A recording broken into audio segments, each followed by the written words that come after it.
రామ్ చరణ్ బుచ్చిబాబు సినిమాకి ముహూర్తం కుదిరింది. రెండేళ్లుగా గేమ్ చేంజర్ తో బిజీగా ఉన్న చరణ్ బుచ్చిబాబు సినిమా షూటింగ్ చేయడానికి రెడీ అవుతున్నారు.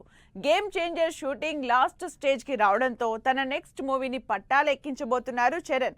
మరి గేమ్ చేంజర్ అయ్యేదెప్పుడు? బుచ్చిబాబు సినిమా మొదలు పెట్టేదెప్పుడు? చరణ్ బుచ్చిబాబు సినిమా మొదలు పెట్టే టైం వచ్చేసింది. ఎప్పుడో ఈ సినిమాని అనౌన్స్ చేసినా ఇంతవరకు షూటింగ్ మొదలు పెట్టలేదు ఈ సినిమా. అయితే వెయిట్ ఈజ్ ఓవర్ అని తెలుస్తోంది. Already game changer last stage కి రావడంతో బుచ్చిబాబు సినిమాని నెక్స్ట్ మంత్ నుంచి మొదలు పెట్టడానికి చరణ్ రెడీ అవుతున్నట్టు తెలుస్తోంది. గేమ్ చేంజర్ సినిమా రెండేళ్ల నుంచి సెట్స్ మీదే ఉంది. ఈ సినిమాతో ఎంగేజ్ అవడం, ఈ సినిమాలోనే డిఫరెంట్ గెటప్స్ ఉండడంతో వేరే సినిమాని ప్యారలల్ గా షూట్ చేయలేకపోయారు చరణ్. అయితే ఇప్పుడు గేమ్ చేంజర్ లాస్ట్ స్టేజ్ కి వెళ్ళింది. మరో 10 రోజుల్లో చరణ్ తన పార్ట్ షూటింగ్ కంప్లీట్ చేసేస్తారని తెలుస్తోంది.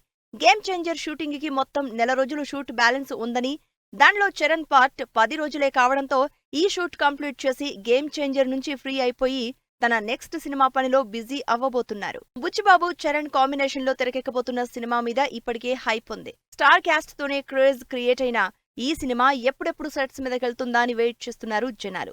ఈ క్రేజ్ కి తోడు సినిమాకి కావలసిన పాన్ ఇండియా అప్పీల్ కి కన్నడ స్టార్ హీరో శివరాజ్ కుమార్ ని మరో ఇంపార్టెంట్ రోల్ కి ఫిక్స్ చేశారు. విలన్ గా సంజయ్ దత్ అని తెలుస్తోంది. దీనికి తోడు రెగ్యులర్ మ్యూజిక్ డైరెక్టర్లని కాదని గ్లోబల్ ఇమేజ్ ఉన్న రెహమాన్ ని రంగంలోకి దింపి సినిమాని ఇంకా నెక్స్ట్ లెవెల్ కి తీసుకెళ్లిపోయాడు బుచ్చిబాబు. మొత్తానికి గేమ్ చేంజర్ లాస్ట్ స్టేజ్ కి వచ్చి బుచ్చిబాబు సినిమాకి ఎంట్రీ క్లియర్ చేశారని సంబరపడిపోతున్నారు ఫ్యాన్స్.